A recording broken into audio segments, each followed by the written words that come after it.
Hello! Today we are going to look at what are stomach ulcers, what are their symptoms, their causes, possible treatment options, and some advised management strategies. Do you suffer from abdominal pain, which increases after eating, nausea, loss of appetite, or lightheadedness? These are some of the most common symptoms of gastric ulcers. The breakdown of the tissue layer lining the inside of the stomach, called the gastric epithelium, is known as gastric ulcers.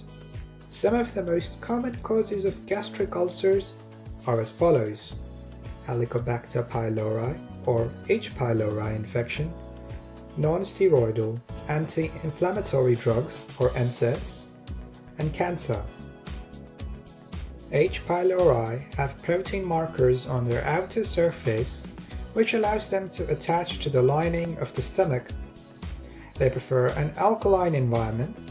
They secrete urease to neutralize the acid in the stomach and secrete products that stop production of a hormone called gastrin, which stimulates stomach cells to produce stomach acid.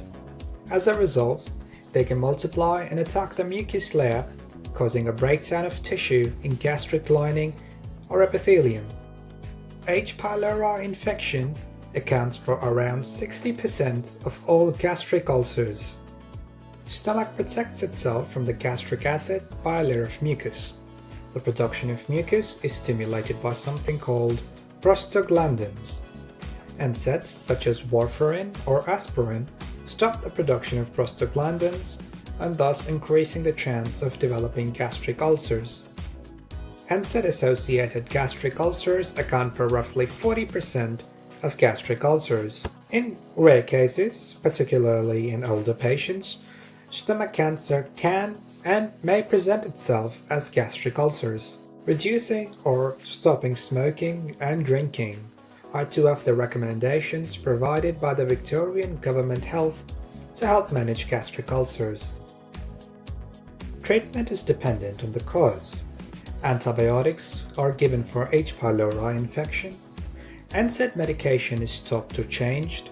Proton pump inhibitors or PPIs, which reduce gastric acid content, may also be prescribed for individuals with greater risk of heart disease. Please note, all statistics used in this video are provided by the Victorian Government of Australia's Better Health Channel or BHC and were accurate at the time of the making of this video. Thank you.